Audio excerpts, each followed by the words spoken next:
everybody, JB back with you once again for another board game cube shelf run-through video. In today's episode, we're going to be looking at shelf number 9, which contains 6 really fun games, 3 of which are from a publisher named Stonemaier, whom I've been following over the last few years. But before that, we're going to get through the 3 other ones. And you might be wondering, wait a minute, there's only 5 on the shelf. Well, that's because I had to take the first one out off camera since it was so tightly packed in there. That is Tiny Epic Tactics. For those who haven't heard, the Tiny Epic series is a really neat series from publisher Game One Games. It's basically a series that sets out to provide like a big box experience in a small package. And a lot of their games have risen to critical and commercial success, most notably Tiny Epic Galaxies. But there have been several others as well, like Tiny Epic Western and Tiny Epic Zombies, and most recently they did Dinosaurs, which I think still has yet to fulfill its Kickstarter. But this one was the other recent one, and it caught my attention for a few reasons. One of them was the theme. Tactics games are a lot of fun. I really enjoy them a lot. And this one definitely felt like it was trying to riff on things like Final Fantasy Tactics and Fire Emblem, which I thought was really cool. And I don't think it's a coincidence that those games had a lot of traction on portable video game devices and consoles, and this game is also a portable game. So just the presentation alone, in terms of what kind of packaging and what kind of offering this was, felt very much in sync with what it was trying to reference, and I thought that was really neat. The other thing too, in terms of presentation, I'll get to gameplay in a minute, is the way that all this stuff fits in the box. And I felt inclined to support this game purely on the basis of how ingenious this is. Inside the box, you have this roll-up mat, they call it a scroll, where you outline it or lay it out there on the table, and then you have all these pieces, which are little boxes that you put on top of it to form this 3D terrain environment. But what's even crazier than that is that if you flip all those box pieces over, you can form this dungeon that you can use for like a solo mode and a cooperative mode, which is really, really cool. Just the versatility of this game. Normally, I'm not one of those people who's a big fan of games that offer 5 different ways to play, but this one, I love the way they were able to adjust and make changes where they thought it was necessary in order to pack all this into this one little tiny box. The game itself is really fun as well. You have this map, and you have a team of like 4 heroes. You've got your like swordsman, and you've got your archer and mage, and then a tank kind of character, and you're going team versus team, with other players. We're pitting your 4 against their 4, and kind of like a capture the flag sort of match, and whoever controls or whoever gets the most points by controlling areas and doing various things will win, which it's a very accessible game. It's just a lot of fun. I don't know how long I'm going to hold on to it. I think it's one of those games that if I play it enough, I might get a little tired of it. There is a maps expansion, which I might eventually get if I really enjoy it after several plays. But I mainly got it just because I love the presentation. I love the fact I can just take it around everywhere and introduce it to people. That is Tiny Epic Tactics. All right, the next game is probably one of the most topical games in the collection at the moment, and that is Pandemic Iberia. Pandemic, many of you have probably heard of it. It's a game that came out back in 2008 from designer Matt Leacock, and the game focused on curing these 4 diseases that are ravaging the globe, where you're a team of researchers and scientists, and you're trying to discover these cures, but you're also trying to get rid of the disease as well. And so you're having to keep up with the spread of the disease while also collecting cards in order to research it. Very similar to Spy Club, where you're collecting cards to turn in to solve a case and whatnot. One of the criticisms I had of the original Pandemic was that it felt very reactive, where you're constantly having to get rid of these disease cubes in order to do what you set out to do, which is curing them by collecting the cards. And the process of both curing the disease, or removing the disease cubes, but also collaborating by trading cards and whatnot, it felt very movement optimization, routing oriented, if that makes sense. It felt like that was the one thing that you had to be very good at in order to succeed in the game. And because of that, it was very easy for a player to kind of take over the game who was very good at mapping all that out and optimizing something and then telling everybody what to do. Some people call this quarterbacking or alpha gamering. That was one of the issues I had with base Pandemic. Now, I don't know if the expansions help with that. I've heard some good things about the expansions, but I haven't really played them. This game, though, as far as just base games are concerned, this one I do like a lot more. And the reason for it, I'll show you here on the back. There's a couple of things that are really interesting about it. So that's the map there with all the different cities you can see there. There are two things you can do in this game that make the game feel a little bit more proactive in addition to the reactive things you're doing. One of them is that you can build this railway network that allows you to move around the map very, very quickly.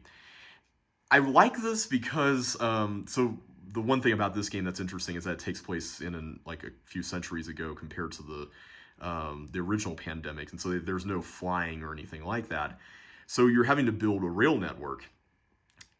I love the fact that this exists because it feels like you're getting more and more powerful throughout the game, and you don't have to take up so many turns moving around. And it offers you an additional option as far as just what you could do when maybe things are a little quieter. The other thing you can do as an additional option is purify water in these regions, the closed off areas where the lines form a shape, such that if a disease were to enter there, then you can just remove that water token, which makes it act like a buffer, essentially. These things help add more choice to the game, in my opinion, and I think they make the game a lot more fun as a result. It's still tough, but it is very much not just an optimization puzzle in terms of movement, and I really like that a lot. And, of course, you know, especially in a time like this, but in any time, there's always something very satisfying about helping humanity by researching diseases. All right, the next game we're going to look at is this one. Reavers of Midgard.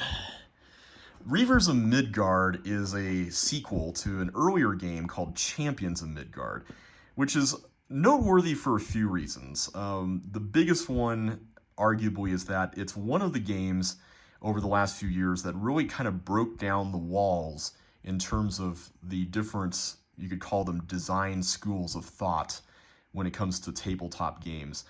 There's kind of a distinction that's traditionally been drawn between what some people might call the Euro or Eurogame school of thought, where it's all about economic efficiencies and engine building and resource gathering and whatnot. And then you have the more Amerithrash, as some people call it, school of thought, where you're thrashing, you're fighting opponents, you're fighting monsters in a dungeon or something like that. And there usually is a little bit more thematic tie-ins with what's going on in the game. You feel a little bit more immersion compared to the Euro stuff. Champions of Midgard came along at a time when there weren't many games that blended these two things.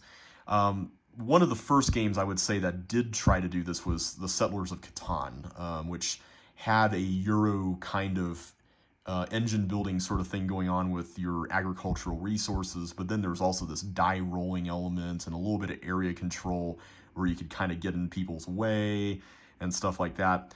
But this game, Champions of Midgard, the original one, had this worker placement style thing where you were putting a piece of yours down on the map and you would get resources or get to do something cool. But at the same time, the thing you were building up to was that you would go out and fight these monsters and go on adventures and stuff and roll dice, which was very Amerithrash kind of thing to do. And the game just combined these two things so seamlessly.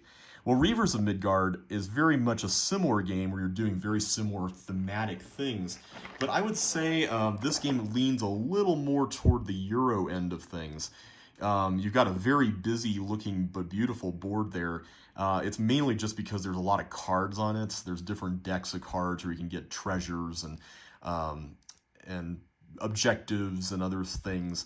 But one of the things there's a couple of things actually that make this game really cool. One of them is the process of selecting what to do on your turn. You do kind of like a worker placement thing, but it's more like an action selection thing. You put your piece out and you get to take the action, but everybody gets to take that action. It's just that you get the most powerful version of it, which is pretty neat. And the other thing too is these Reaver cards, which is this red deck that's up there. The Reaver cards are these multi-use cards where you can install them. You can kind of see it there on your board. And so whenever you take those actions, you get some benefits from the Reaver cards. I love this game. It's a point salad game. Point salad is a term which was referenced in the game called Point Salad last time, which was lampooning this trope, where you get points from basically every single thing you do in the game. I'm not sure if I would call it necessarily innovative or how long it's necessarily going to stay in my collection, but I do love how everything fits in this one. It's a very nice package. It's got some very cool custom dice that you can use. In this game, you can either choose to roll the dice like the original game, or you could go through a process of trying to set the dice to various faces to pay for the monsters and succeed on your adventures and whatnot. Very, very fun. Great presentation. It's Reavers of Midgard. All right. Now for these last three games from Stonemaier Games. The first one here is arguably the game from the last few years that's probably made some of the biggest impact both in and outside of the hobby for quite a few reasons, and that is Wingspan. It is very difficult still to find this game, I've found. It's become enormously popular, and for many good reasons.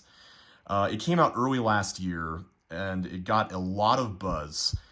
First of all, because the theme, I would say, is pretty, unorthodox. And for that reason alone, I was interested in it. The fact that it's a game about birds and being a bird enthusiast and studying birds. This didn't exactly seem like the traditional board game theme. You normally see things like building castles or trading in the Mediterranean, like we talked about before, or zombies or Cthulhu and Lovecraft stuff and things like that. But birds and bird watching just wasn't really on anyone's radar. And there were some people when this came out who kind of took a dump on this idea. They were kind of like, really, birds? That's a boring theme. And I'm going, no, that's an amazing theme. There are a lot of people who don't play games who would be instantly attracted to this because of birds. And I kid you not, this game has done so much for people who are not even in board gaming as a hobby, and gotten a lot of recognition even from people who don't play a lot of games.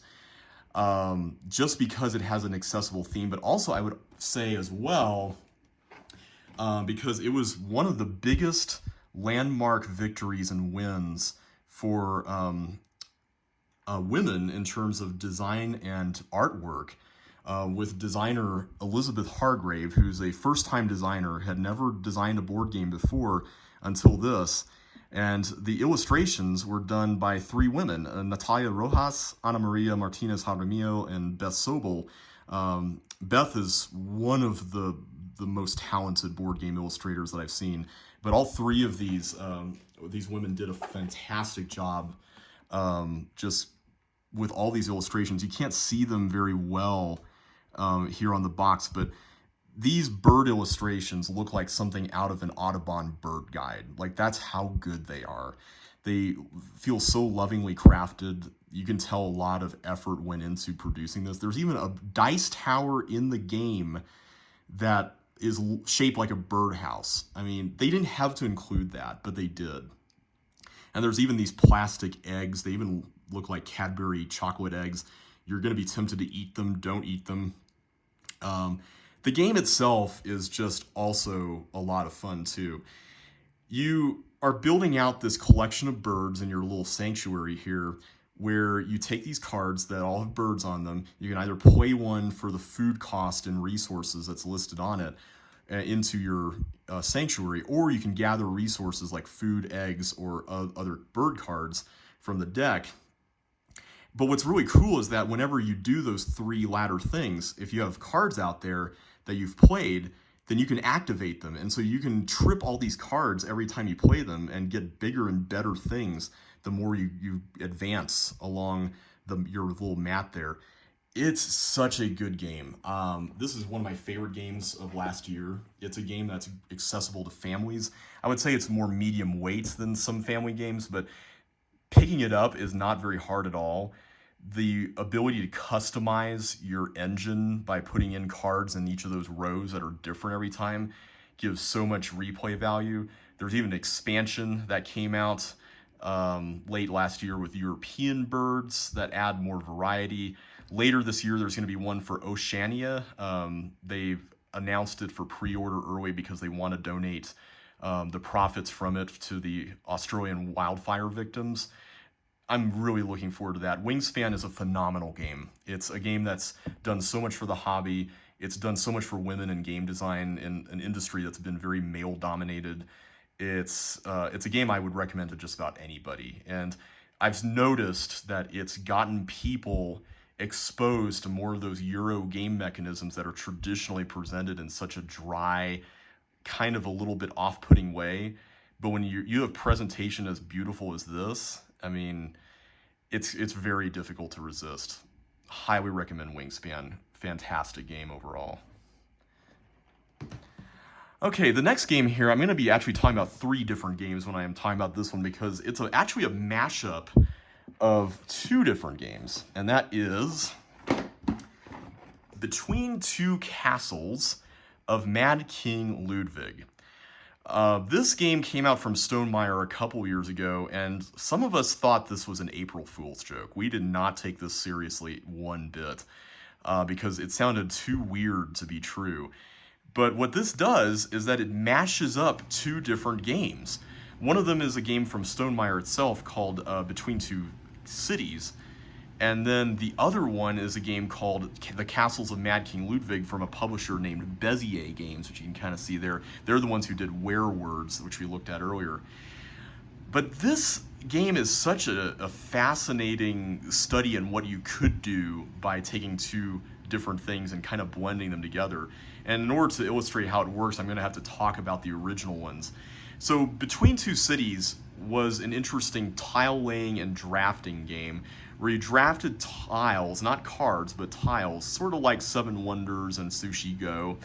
But the difference is that the tableau, if you will, that you were playing those things to was not in front of you. It was a city that you were building that existed between you and your neighbor. And so what you were doing is that because you were all picking tiles at the same time, you would be collaborating with your neighbor after you all select simultaneously what tiles you wanted to lay down, and then you would then decide, hey, you know, where do we want to put these on our city? And you had like a 4x4 grid similar to Tiny Towns and Reef that you would be putting these things in, and you would score them in a way that would be optimal based on how the tiles were laid out in relation to each other.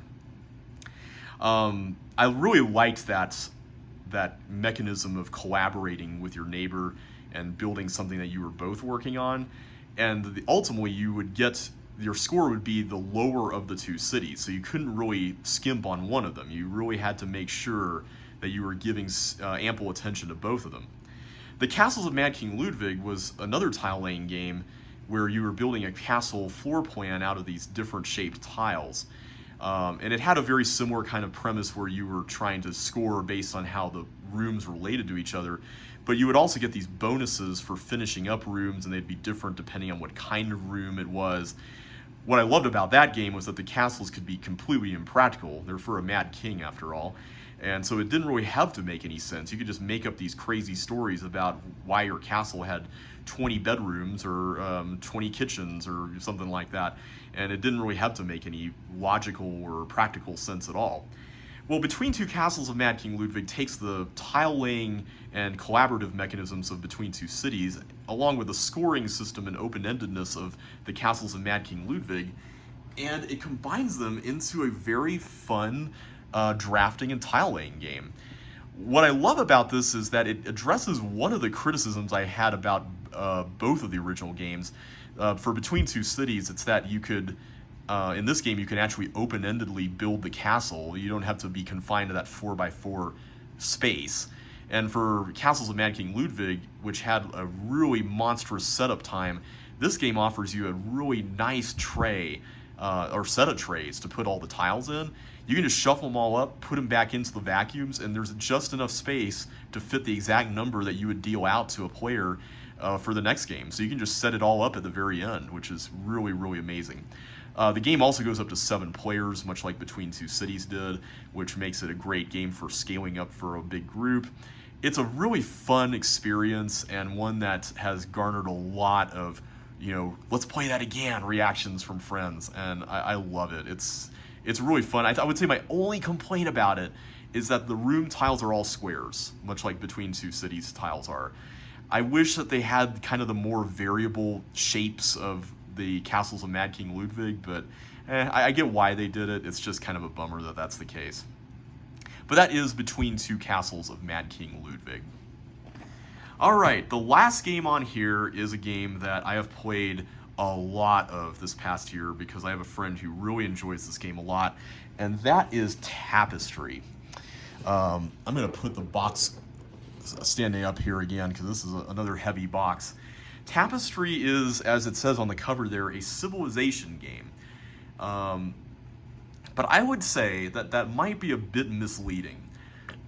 This game has gotten a little bit of criticism over the past few months, ever since its release, mainly just because it doesn't exactly feel like a civilization game. It feels more like an abstract Euro kind of game that happens to have a civilization theme pasted on top of it. But personally, I don't really mind too much. I think this game feels like, in the words of one review I saw online, it feels like the Mario Kart of civilization games. Normally, civ games are these very long, sometimes conflict-heavy experiences where you are developing something that takes a very lengthy amount of time to build up. This game does not really feel like it takes a long time.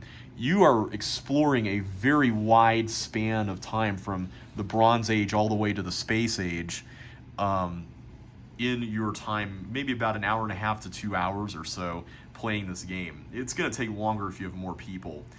But one of the things that really stands out about this right off the bat are these miniatures here. They're painted, unique landmarks that come inside the box, and they could have easily been tiles. In fact, I've heard some people criticize the game because it's expensive due to these miniatures, but the presentation is just incredible. I really love just the amount of dimension and the amount of they look like clay models. It gives it a very handcrafted, a very lovingly crafted look, and I think it's really neat personally. The game itself is really fun. It involves advancing along one of these 4 tracks. You can see here there's these 4 tracks on the edges of the board that make it look like maybe a Monopoly board or something, but they're 4 separate pieces, and you're advancing a cube up them and paying resources to get to the next spot. And every time you advance, you get to do something cool, like getting a building off of your mat that allows you to get resources on future rounds and stuff. You can attack your opponents or explore the landscape, or roll the science die, which is a really cool 12-sided die allowing you to advance on a track, and then you can also get technology that you can upgrade. A lot of it just feels like a very nice and satisfying series of calculated moves, and the more I play it, the more I feel like I'm learning something new about how you can combine different strategies and different tactics to get up these tracks more effectively and more efficiently. I would say that this game, one of the criticisms I've heard of it is that it's very swingy, where you could win by 60 points or something like that. I get the criticism, but usually what ends up happening is that comes from maybe making one decision or 2 decisions along the way that decided the game. And you start to identify those a lot more readily as you play it more. So the more I've played it with seasoned players, the closer our scores tend to get. So because of that, because I've been able to get that experience a little bit more, I feel like I've gotten to the point now where I can safely say it doesn't feel as swingy, but I know that not everyone's experiences are going to be the same. Yeah, Tapestry is a lot of fun. It's a game that's great solo. It's great at 2 or 3 players. I would say the 4 or 5 player count is pushing it a little bit, but yeah, the feeling of advancing and the feeling of capturing that amount of time where you're like this area of your board, you're building out a story told through tapestries of your civilization, and I just think that's really cool. All right, so that is it for that segment. Next time, we're going to be moving on to this cube over here, where we're going to be looking at a publisher named Days of Wonder, as well as a few other assorted games as well. So until then, everybody, thanks so much for watching. If you enjoyed today's video, don't forget to like, comment, and subscribe if you haven't already, and ring that bell to get notified of the next episode. But until then, I will catch you next time. Take care, and I will see you then.